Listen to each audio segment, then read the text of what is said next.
आज बेरोजगारी चरम पे है कि नहीं है? है ना? आपको मालूम है कितने पद खाली हैं?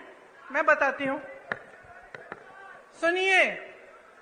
शिक्षकों के करीब 70,000 पद खाली, विश्वविद्यालयों में 75% पद खाली, सामुदायिक स्वास्थ्य केंद्रों में डॉक्टरों के 90% से ज्यादा पद खाली, ग्रामीण सामुदायिक स्वास्थ्य केंद्रों में सर्जन के 90% से ज्यादा पद खाली, महिला रोग विशेषज्ञों में 90% से ज्यादा पद खाली, फिजिशियन जो डॉक्टर होते हैं, जो सारी बीमारियां समझ जाते हैं, 90% से ज्यादा पद खाली, बच्चों के डॉक्टर 90% से ज्यादा पद खाली। पूरे प्रदेश की सीएचसी में एक भी आंख का डॉक्टर नहीं है। मोतियाबिंद होती है, आंख में तकलीफ होती है, कहां जाएंगे? कहां जाएंगे? प्राइवेट में जाएंगे। प्राइवेट में चले जाते अगर पैसे कमाने का मौका दिया होता आपको। लेकिन इन 3.5 सालों में और उससे पहले जितने सालों का इनका राज रहा है, आपको कमाने का मौका कहां दिया? जहां जहां से रोजगार बनना था, चाहे बड़े बड़े पीएसयू इन्होंने बेच दिए, छोटे छोटे उद्योग पे जीएसटी थोप कर, नोटबंदी करके उन्होंने ठप करा दिए। मुश्किल में है जितने भी मेरे दुकानदार भाई यहाँ बैठे हैं या छोटे छोटे उद्योगपति हैं, वो बताएंगे आपको कितनी कमाई हुई है। जीएसटी भरते भरते भरते भरते उनको समझ में ही नहीं आ रहा है किस चीज की क्या जीएसटी है। उनको खत्म कर दिया। खेती किसानी में रोजगार पैदा होता था, मनरेगा होता था आपके गांव में, वहां पे रोजगार बंद। तो रोजगार देंगे कहां से आपको? आपको कमाने का मौका नहीं दे रहे हैं, लेकिन आप पे महंगाई इतनी थोप रहे हैं कि आपका जीना मुश्किल हो गया है। पर ये सब बातें मैं आपको यहाँ इस मंच पे खड़े होकर समझा रही हूँ।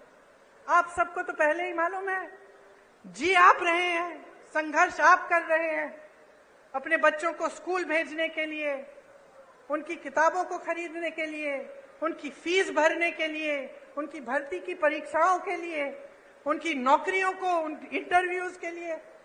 ये सब काम आपके ही समर्थन से आपके बच्चे कर रहे हैं, लेकिन करने के बावजूद कुछ नहीं मिल रहा है।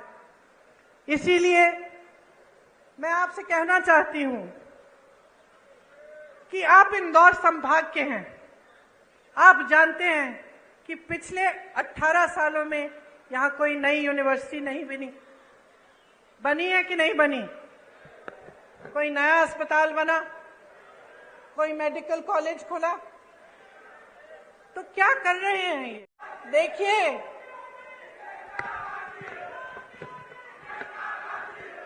देश की आंधी इस देश का नौजवान है। जाग जाओ मेरे भाइयों और बहनों।